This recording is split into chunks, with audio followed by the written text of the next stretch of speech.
Welcome back, ladies and gentlemen, to the second episode in our colonization series. Right now, the dupes are busy sorting some of the water from the mess that we made, and we're also doing a little bit of research. And despite there being plenty of bottles left to bring over to these bottle emptiers, we still have plenty of other things to be doing. In this episode, we're going to be concentrating on 3 different things. First, food, and that may come from fish fillets, bog buckets, or one day even puffs. Now, puffs take a lot of automation to do properly, but this asteroid starts with a lot of puffs, so I might try to do some sort of wild puff ranching in the future. I don't know. I just noticed all this beautiful gold amalgam. That is very good news. The second thing we're going to try to accomplish is oxygen production. We need to at least get some of the nuts and bolts down, despite the fact that right now we still have plenty of breathable atmosphere, thanks in part to some of this polluted water going off. We all know how quickly that situation can change. The third item is going to be doing a little bit of exploration. For instance, there's a lot of vents and geysers around here. I'd like to see and discover what they are, and that way we can sort of build off of what we have naturally on this asteroid to find out the direction that we're going to take it. Now, on the research front, we did get up to ranching on the food tree, and I think we're going to go ahead and pause there. Some of these things that we definitely have to get to sooner rather than later, for instance, is the fossil fuels here in the power tree, smart batteries, steam turbines. Moving down to solid material, we definitely want metal refining and some of our storage options. So we have plenty of ideas of things that we need to start heading towards in our research tree, but we need to be careful.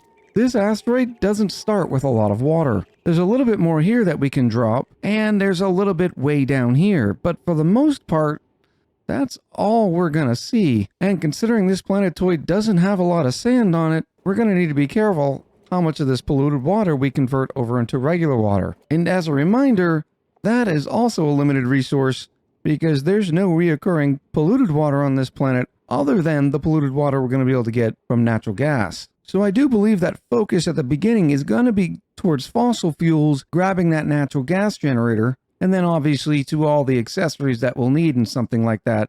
For instance, the gas pump and the gas reservoir found in HVAC. And while we're on the way to that, there's plenty of other things that we'll need too, such as insulated tiles, airflow tiles, etc., etc. Now our printing pod just lit up, and I'm not going to show you every printing pod activation, but this one was particularly interesting. First of all, because it comes with a purple polyester suit. I am really tempted to get the purple polyester suit. I also thought it was interesting because I didn't know you could get the advanced suits without even knowing what Thimbleweed was yet. Pretty cool. I was also looking at this Ruby, who has +10 in machinery, which is really strong. Unfortunately, they are undigging with the decreased excavation, and their only positive trait is green thumb with an increased agriculture. So I think Ruby was close to getting picked, but didn't quite take the mark. So when the decision comes on whether you go for food early on in your colony or the purple polyester suit, you obviously go towards, yes, the purple polyester suit every single time. Miko Nala, being duplicate number 1, obviously gets the purple polyester suit. And look how excited they are with their new suit. Looking absolutely fabulous, Miko. We're going to start digging over here to begin with. I noticed a couple more small water pockets. We'll let this oxalite go free, and then we'll also use a pitcher pump and grab the rest of this water.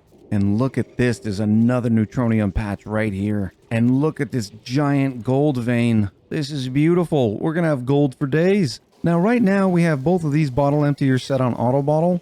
That way we can grab all the polluted water wherever we want and all the water we want just by throwing down a pitcher pump. And while we're here, we're definitely gonna go check that out using our little stair method. And since it takes level 3 digging, we're going to have to get a little bit more creative with our stairs. So I think it's going to be closer to this.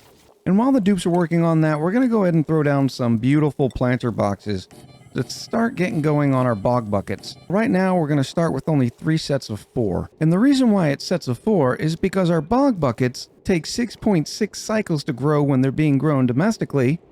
In other words, fed polluted water. And then they produce 1,840 calories in return, which gives us 278.78, repeating, of course, calories per cycle per bog bucket. Considering each of our happy duplicants requires 1,000 calories per cycle, there go, we get 4 bog buckets. Now, I know what you're saying. You're a little concerned about the amount of polluted water we're going to use. each duplicant will require 160 kilos of polluted water worth of bog buckets. For right now, we're just going to go ahead and do it because we need to make sure that we have a food source ready to go. Now, granted, there is a bunch of swamp chard hearts, and we're still sitting at 30,000 calories, but we want to make sure we're prepared whenever that time comes. And remember, our duplicants are going to prefer to eat the bog jellies over the swamp chard hearts, for the simple reason that they're higher quality food, as evidence of them being further to the right on our consumables chart. And this is important because when we start grabbing all these swamp chard hearts, the duplicants are going to start eating all of the bog jellies. But all these swamp chard hearts will never go off. They'll stay fresh for eternity, which means we'll always have swamp chard hearts to back up on if we ever run behind on the bog jellies. Speaking of the bog buckets and their massive consumption of polluted water, you can see here the bog bucket is consuming that 40 kilos of polluted water. If you compare it to, for instance, a bristle blossom, they only require 20 kilos of water. So to sort of put it into perspective, how much water it actually takes to run these bog buckets, which then gets us thinking about the natural gas geyser. Remember, the natural gas geyser is going to provide us natural gas that we're going to feed into a natural gas generator. The natural gas generator produces 67.5 grams per second of polluted water. And if you were running it 100% of the time, 40.5 kilos worth of polluted water in an entire cycle. So it would take an entire natural gas generator running natural gas the entire cycle to feed one bog bucket. And for that reason, once this area fills up with carbon dioxide, like we all know it will, we're going to go ahead and close it off and throw some beautiful mushrooms in there. Now, there's a lot of slime on this asteroid that we're going to be able to feed to these mushrooms for quite a while. Long story short, we won't be on bog buckets long, just long enough till we get an ample amount of carbon dioxide. So we've already revealed a couple of the vents and geysers. The first one is another gold volcano. So far, that's 2 gold volcanoes. And then over here, we have found a copper volcano. Now, it says this colony is metal rich. I didn't know that meant it was going to have plenty of vents and geysers. Unfortunately, I think those beautiful metal geysers are what replaced my water geysers. And as much as I like gold, you can't breathe it or eat it. And there was so much carbon dioxide stored in this area that as soon as we broke in, there looks to be plenty to be able to run some mushrooms already. So never mind on the bog buckets. Now, on the subject of dust caps, they require 7.5 cycles while being fed 4 kilos of slime, and they'll reward you with 2,400 calories. That by itself means just on mushrooms you'll get 320 calories per cycle, which almost gets us to the 1,960 to be precise, required for each duplicant. But if we predict the fact that we're eventually going to be cooking these mushrooms, and we're going to be given 2,800 calories instead, that makes each dust cap produce us 373.33, repeating of course, calories per cycle. So we're going to go ahead and plant these in groups of 3. Once again, there was a person of interest here in the printing pod. Check out Quinn. Plus 19 strength. And they're a quick learner. Unfortunately, they're anemic, narcoleptic, and they're a plant murderer. So I was seriously considering Quinn for a little bit. I was also looking at Hassan, who has ranching and building, and eventually we will need a rancher. But that's the reason why I decided not to grab Hassan now, because we don't know when that's going to be, and I don't want to dupe around just to have a dupe around. I think we're going to hold on until we find a good cooking dupe. I think we're going to go ahead and push all of this carbon dioxide up. It'll sit flat here once we finish with this little water here, and we're going to trap that carbon dioxide in, probably here, and that's going to be our beautiful mushroom farm. All right, we have to let this plug slug out. I can't do it. Be free, plug slug, be free. It would be absolutely beautiful if these plug slugs could eat anything but the ores. Like if we could feed them gold, we got gold for days, and then we'd have a plug slug farm.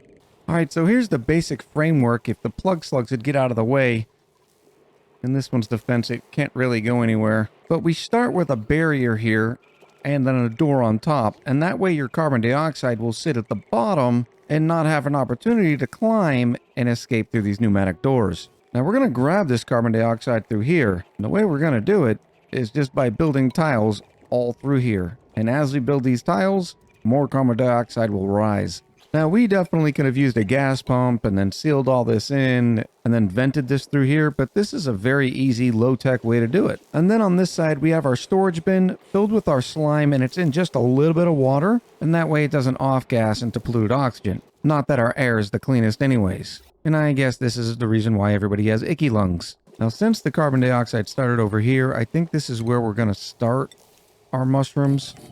And as the duplicants keep breathing and exhaling, more carbon dioxide will slip in through here. Some of it is going to fall into here, and then we'll probably pump it from here and put it over here. These slug bugs are starting to become a nuisance.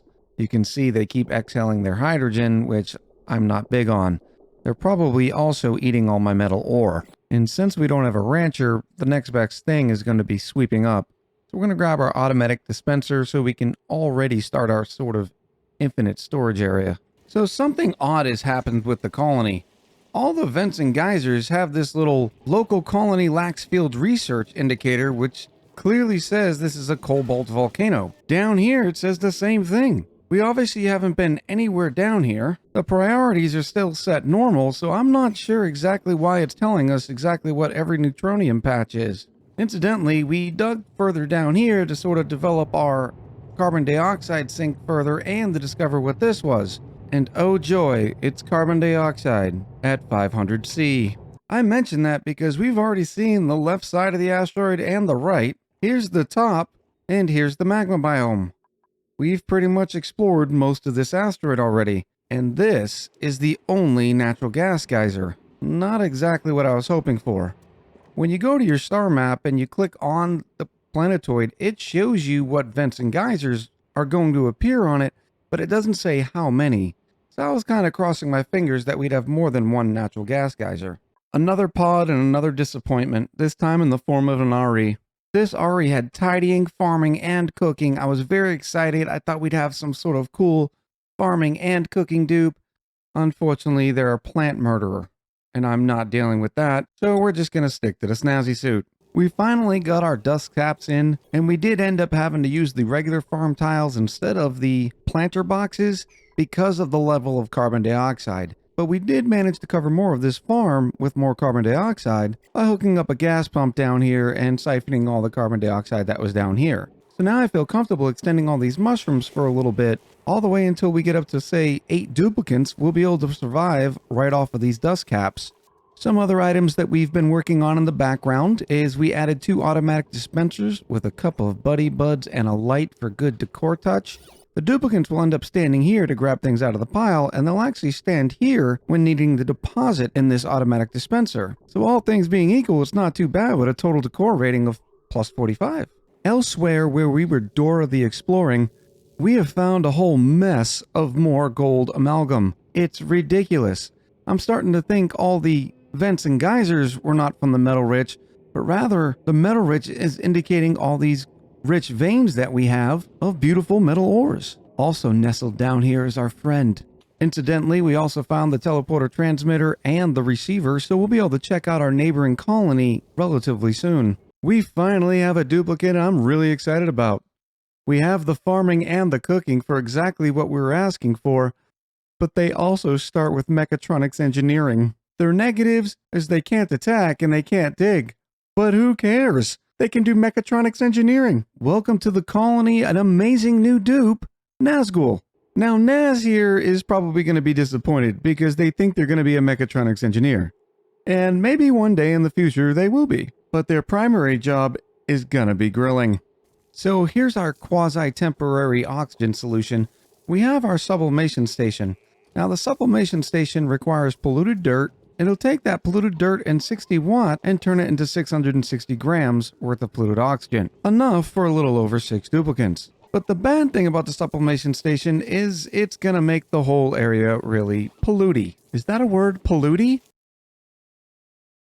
The bad thing about the sublimation station is it's gonna keep the entire area full of polluted oxygen. Now eventually, once we figure out what our real quantity of sand is, we'll probably wrap this with some deodorizers and bricks to make sure that all the polluted oxygen that comes out of here is instantly clean, and we'll eventually be able to live in a base that doesn't give yucky lungs. We also have the sludge press. Now the sludge press is connected to a liquid vent right here, and it's going to drop all the polluted water right down here. Now, the reason why we're using the sludge press is because our sublimation station requires polluted dirt. Well, the sludge press takes all of the polluted mud and turns it into polluted dirt and polluted water. So we're going to do this every once in a while, but you'll notice every 150 kilos of polluted mud is going to give us 60 kilos of polluted dirt and 90 kilos of polluted water. The 60 kilos of polluted dirt is what I want you to remember. Because remember, it only takes 1 kilo of polluted dirt to produce 660 grams worth of polluted oxygen. So using that math, you can sort of figure out how much oxygen production you have based on how much polluted dirt you have. We've set up a little electric grill with a light and a refrigerator. We are paying for the ceiling light 100% of the time, because we're not quite at the automation stage yet. But this way, just as we planned, we can cook all these mushrooms into fried mushrooms, get a little bit more calories out of them, improves the quality, and then we can store them in our refrigerator. We've also pretty much finished up the exploration. We dug all the way up here, firstly because we needed some place for all this hydrogen to sit, but also because we wanted to scope out this area here. Nothing special. We also took a look over here. Once again, nothing special, except I started noticing some ice. We continued to dig further down here. Once we unearthed this cobalt volcano, we got this corner revealed. We dug all the way down to the abyssalite to see if there was any oil vents. There is not. Unfortunately, this magma biome looks pretty naked. And then we dug over into here to see what else we could see. And once again, here's the cobalt volcano that for some reason was appearing, even though we didn't ask it to. So all said and done, we actually have 3 cobalt volcanoes, 2 gold volcanoes, and even a copper volcano. That's a lot of refined metal. What's even more interesting is we are actually given 2 pairs of 3, and they're pretty much in a line right here. This makes me want to bore this out, fill it with some water, strap a steam turbine on it, and then we'll just be in refined metal heaven. The same thing happened on these 3, albeit just a little bit of a larger area. All 3 volcanoes fit pretty well into this vertical line right here. Additionally, we were given 1 natural gas geyser and 1 carbon dioxide vent. So there you have it. This is the entire map. Right now, we're enjoying our beautiful dust cap farm. Yes, there's a couple more dust caps in there. So we have food sorted. We have oxygen sorted because of our sublimation station, at least up to 6 duplicates, and we already have enough polluted dirt and slime, not to mention all the polluted mud, that this colony could already last over 1,000 cycles. Well, at least at 4 duplicates. I think the priority in next episode might have to be this natural gas geyser and some more research. The sooner we can plug into this natural gas geyser, the sooner we can grab some power from it, but more importantly, start getting the polluted water. Of course, polluted water doesn't seem to be an immediate issue. So I think the theme going forward is just to wait for those good, perfect dupes and grow and expand as they come. We're going to be checking out the next colony here real soon, probably next episode. We might be tapping into that natural gas geyser. I think it's probably too soon for all the gold volcanoes and everything, but at least it's something to look forward to. The point being, I want to hear what you have to say about the direction of this colony.